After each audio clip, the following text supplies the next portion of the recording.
Welcome to the Sankofa Pan Africa series. My name is Bomi Onyison. In this episode, we'll be continuing from where we left off. We'll be continuing in the celebration of the spirit of Africville with Juanita Peters, the director of the Africville Museum. When was Africville finally destroyed? When Late was it? 1960s. The last person to leave was Paul Carvery in 1970. But the majority of the community was demolished by 1967, 68. And just to add insult to injury, here we are, 2020, and people are still asking the question. So if you come to Africville, you will see the wide open land where, originally the narrative as to why Africville had to be destroyed was for industrial reasons. It was part of the Industrial Revolution. But if you come to Africville, you'll see that that did not happen. And so people say our lives were disrupted, our lives were changed forever. And for what? There's a park there. Tell us some more about the effects of the destruction Yeah. of Africville. I want people to imagine, that their whole lives have been uprooted. And not just your life, but your future has been changed. Your children and your grandchildren's future has been changed. And as I said, the narrative at the time was that this was part of an urban planning, urban renewal, and that there was going to be a number of things there. It was people were moved out because of the construction of the new bridge. But if you visit Africville today, here it is 2020, over 50 years later, it's just a park. And even worse than that, it was a dog park. So people would bring their dogs there to run freely and poop on the land. And so if you want to talk about adding insult to injury, that is it, at its highest level. And also the I need to talk about what that does to people emotionally, spiritually. It's traumatic. It's traumatic to think that your life is so much less valued than a dog. I know I visited Africville a few times when I lived in Nova Scotia, and it was always so heartbreaking. Especially, I remember going there, I think, on a Sunday after church, and the whole park was filled with people who had brought their dogs, to walk, and they were pooing all over the place. And it was just very, very depressing because by Yes. then I had heard about the kind of the rich cultural life that existed in the place known as Africville before it was razed to the ground. I mean, there were his churches, it was a whole vibrant community, that was destroyed and then turned into a place where people could just bring their dogs to. It's sad. So nothing much has happened. I Well, about 10 years ago, 9 or 10 years ago, the government did redesignate it as not an off leash dog park. People can still bring their dogs, though, but they have to be on leash. And as executive director of the museum, I'm often having to go out and explain to people that their dogs can't run free on the land. You'd be very surprised as to the reaction that I get from some people. Most people understand and we redirect them as to where they can go. And other people actually take offense that they cannot let their dogs run free on this land. They look at it as their right. And so it's very interesting last year because the museum portion of the land, which is 2.5 acres, is private property. It is owned by the Africville Heritage Trust, which I manage. And so last year, just as an experiment, I put signs up on our property saying no dogs allowed. And it seems to have spread into people thinking that also means the park, and I'm good with that. I also know there used to be gatherings, to commemorate the destruction of Africville. Can you tell us a bit more about how that started and, what kind of effects it's had in at least bringing people, bringing to people's attention how important a part of African Nova Scotian history Africville is? So, some time ago, three women decided it was really important to find a way to make sure that people always connected. Brenda Steed Ross, Linda Mantley, and Deborah Dixon. And these three women started something called the Africville Genealogy Society. And in that society, they collected information about Africville. There was a website created.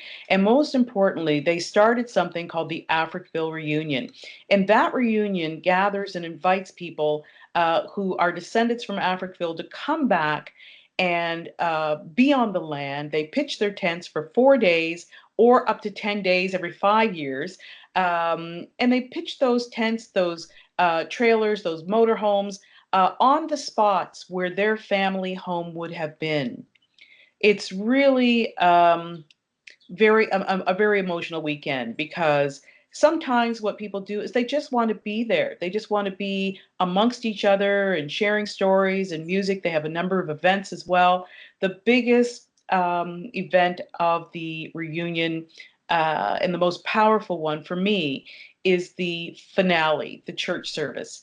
And that church service not only has the people who come for the reunion, but it draws in people from various communities. So you can have anything from a couple hundred people, a few hundred people to 1,000 people easily at that church service, and it's outside under a big tent on the land, praising. So what more could you ask? It's wonderful. Not too long ago, the community got an apology. Yes. I mean, was it just an apology with words, or did anything more tangible than words come from the apology? Sure. In 2010, the city of Halifax, under then Mayor Kelly, gave a formal apology to the former residents and descendants of Africville. And in that apology came 2.5 acres of original Africville land to the trust, and also monies to build what is now known as the Africville Museum. It is a replica of Seaview Baptist Church, one of the original churches in Africville. And inside, it houses artifacts and stories of Africville. And those stories come through everything from interpretive panels to actual touch kiosks, where you can touch the kiosk and listen to stories and see former residents telling particular stories about life in Africville. So in the last few years, we've had a number of different partnerships with the city in helping us find other ways to tell those stories. We have 6 new interpretation pieces that are going in on the land, so outside the church, that'll be there by this probably this late summer. And those pieces will tell stories that are not inside the museum. And one of my favorite pieces that I'm looking forward to is telling the story of one of Africville's longest protesters. His name is Eddie Carvery. And Eddie has been protesting the destruction of Africville since the 1970s. He's given a lot of his life to this work. And so he had trailers, he's had tents, he's had numerous things on the land. And most recently, in the last year, those trailers were taken away because they were old, and Eddie just couldn't be on the land anymore. But what I wanted to do was make sure that his presence was there forever. So with the city, we've created something that looks like a trailer. It's made out of Cortenza steel, and it's called Eddie's Place. And on it, it tells the story of Eddie's long vigil. So I'm hoping to have that inserted. The platform for it is already dug and ready, and now we have to get the installation on it, which I hope to do this summer. I'm so glad that Eddie's work is being preserved. I know how committed he was, So um, Tell us some other things that the museum has been doing. Well, we've recently also installed an installation dedicated to the Halifax explosion. As you know, a couple of years ago was the 100th anniversary of the Halifax explosion.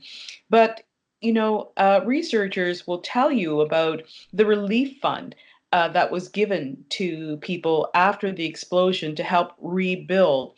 But there's never been any real, and we've talked to a number of different researchers and archivists who say they cannot see where relief came to Africville.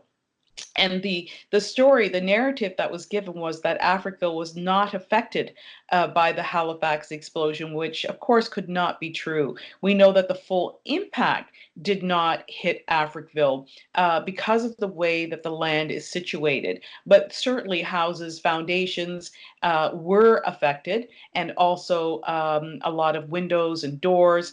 And so certainly Africville could have used some relief as well. So there is an installation on the land dedicated to that. One of the other things I want to talk about is um, we love the land gives so much back to us, and often in ways that you don't realize. We've gotten better with understanding our relationship with the environment, and how important it is to take care of the environment, and the environment takes care of us. And every day when I go to work, often on really nice days, which is quite often, I sit on one of the benches and just look over the water. And there's just a sense of calmness and purity. And so one of the things we do is we're always looking at ways of bringing other communities into Africville for no other reason to just other than to just enjoy, that area. And so last year I hosted with partners in the community a free Tai Chi morning every week at 7 a.m. in the morning, and we'd go out and have Tai Chi on the land, and then go and start your day and go to work. And so we're always looking, at ways of partnering with other communities, partnering in other ways, and doing things that are best for our health. Because one of the most tragic things that happened to people from Africville, and anybody who has been under valued in their lifetime, is there's a new phrase, and it's new to us, new to me, in the last 5 to 10 years, called environmental racism. And Mm. environmental racism means that when you get out of bed, it begins.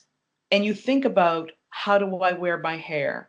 What clothes am I going to wear? When I walk out this door, how is society going to greet me? What may happen to me today? When a police drives by, do I need to be nervous? Do I need to be concerned? When I go into the grocery store, do I need to be concerned? Is someone going to follow me? Are people going to think that I'm stealing? All these things that nobody else thinks about throughout their day. Black people in Nova Scotia and Native people in Nova Scotia think about these things all the time, because we have to, because history has taught us that we need to be vigilant in every aspect of our life. And what does that do to you? It takes away the energy that you would be putting towards other things, other valuable things, your education, your work, your future, you're moving forward. But it's hard to do when all you're doing is trying to protect yourself. But there are people out there who will say, "Oh, why history? I mean, that's all history. Africville happened in the past. Why do we need to, keep the kind of work you're doing, the kind of work that people like Eddie Cavery has been doing for years, and the whole history of this place called Africville? Why do we need to keep it alive? Why is it important?" It's really important to keep that history alive and to keep talking about it, so that, A, of course, we know we never want to repeat the mistakes of the past, but we also need to recognize what we're seeing today, because it's not in the past. Within the last 10 years in the province of Nova Scotia, we have had cross burnings still. In the last 10 years, we have had, within the last 7 years, we've had a noose placed on a Black teacher's door. We have police checking, which is a huge thing in Nova Scotia.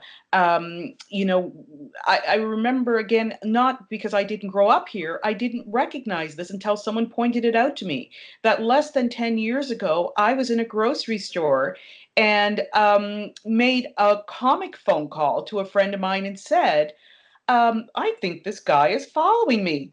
And she says to me, go to the baby section. And I went to the baby section. I was standing by the baby powder, and there he was. And she says to me, Juanita, get out of that store. And I did leave. But it was 10 years later that she had to remind me that that's what it was all about. I just thought the guy was being nefarious and but he was really checking to see if I was stealing anything from the store. But not coming from that background, I never knew what it was all about. That's why we need to keep talking about it, because it shows itself even today in so many different ways. And we have to be vigilant, and we have to make other people understand that we are not crying wolf. We are not creating situations. We are not overemphasizing. We are not exaggerating. It is real. It happens. It happens in the corporate world here in Nova Scotia still, and I'm sure in other parts of Canada, and in the business world. So we need to keep telling these stories so that people can recognize what it is and understand, how that affects people.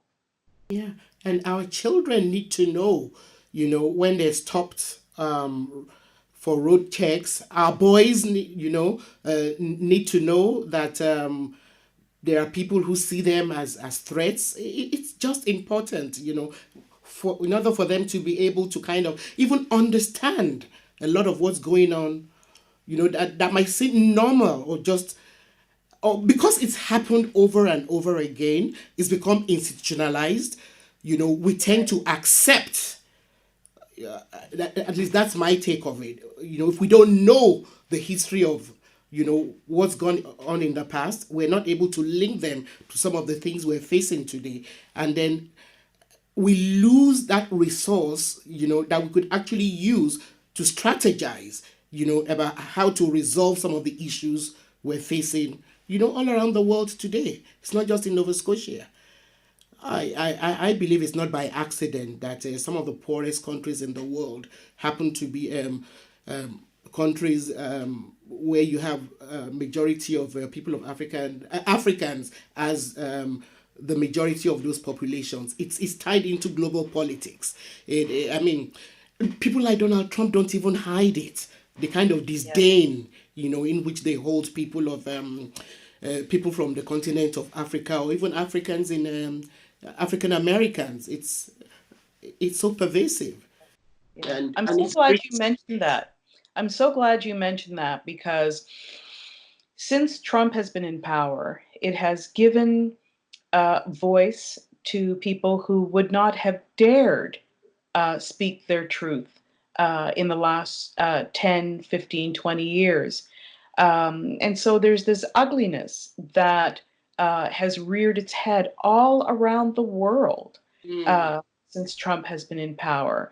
And so we have to be diligent and we have to be smarter in how we see that and what we do about it. And so the more we talk, the more we make our colleagues and potential colleagues vigilant as well so that they can recognize what's happening. We can't do this alone. We need other people to also recognize what is really happening so that we're not, always having to fight the fight on our own. And I'm so glad that we talked about the importance of commemorating this and the fact that we cannot do it alone. We need other voices. Can you tell us a bit more about other people, who are working in this area of keeping our history alive? I hope that some people come and visit Nova Scotia soon because we have so much African Nova Scotian history here. There is the Black Loyalist Museum in Shelburne, and I tell you, It is something. It to No. stand on that floor is overpowering. And, this is where our first peoples landed in this area. And I stand there and I look over that water and just imagine what that must have been like to have crossed that water and landed on those shores. And I also imagine what it was like for our people to land in the wintertime in that very, very, very cold, cold place. And there's so much to see that'll help you sort of visualize what that might have been like. We also have the Black Cultural Center of Nova Scotia, which tells the entire history of the Black experience here. Yes, it's if you decide to do those, take 2 days to do these three museums: the Africville Museum, Black Loyalist Center, and the Black Cultural Center. Also, you can read a number of things by Dr. Ingrid Waldron. Lynn Jones has an entire collection of stories and information, historical information at the St. Mary's University. So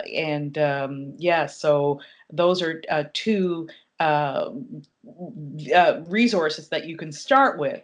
And then there's a whole lot of other wonderful things through Dr. Isaac Saney, and so on and so on. Chike Jeffers, yeah.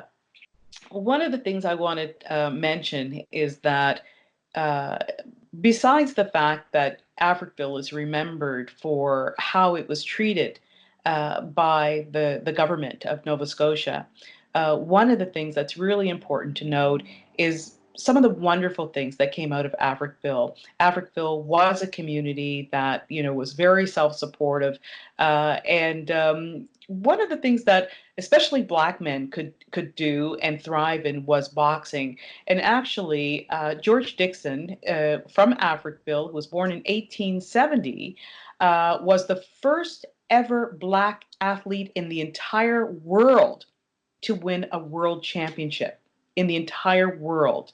In 1882, he was a world championship boxer.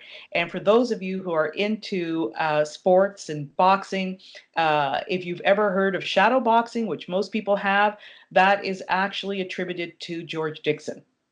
So one of the things that I'm doing right now is I have a very ugly container piece, a container ship. We call them sea cans. That's on the property, and I have an artist who's actually creating a 3D painting of George Dixon. That'll be on. It'll be a boxing ring with George Dixon in it, and that'll be on the property as a piece of art for people to look at. The other person, Portia White, Yes. who was an international contralto singer. Well, one of the ways that Portia paid for her conservatory music lessons was she had received a teaching degree from Dalhousie University, and she taught primary in Africville. So she taught primary school in the little community of Africville in Lucasville, and that gave her the funds to continue her music studies. And of There's course, a most documentary. Sylvia Hamilton made a documentary about her life, didn't she? that's right. It's called Portia White, Think on Me. Mhm. And that is accessible. You can probably get it in any library. And if you can't, just go online, and I'm sure you'll be able to watch it online. Portia White, Think on Me. And also, a lot of people will have heard of Duke Ellington. Duke Ellington spent a lot of time in Africville, and his longtime companion was from Africville. Her heritage was in Africville. And in fact, I have a new exhibit called A Walk Through Africville. It's 800 feet, square feet. And in that exhibit is a song that Duke Ellington wrote for this descendant of Africville called Clara. And so a lot of wonderful things came out of Africville and were part of the Africville history. Thank you so much, Juanita, for enriching our lives, with this session, on Africville. it's certainly a history worth celebrating. Wherever there are Africans alive, we need to celebrate the spirit of Africville. Yes, my absolute pleasure. And I love telling the story of Africville because it is a story of resilience. Every time I always say I treat it like the Grinch who stole Christmas. The Grinch thought you could take all these things away and people would stop celebrating Christmas. You take the presents away, you take the music away, you take the food away. And they did the same to Africville. They took the church away, they took the houses away, but people still celebrate and still come together and share stories to remind everybody what was really important about Africville. I hope this episode and the last one on Africville have highlighted for us some of the interconnectedness that are often lost in mainstream history. Thank you for being a part of it. Please don't forget to subscribe if you have not already done so. Please feel free to share and like the videos. See you next time.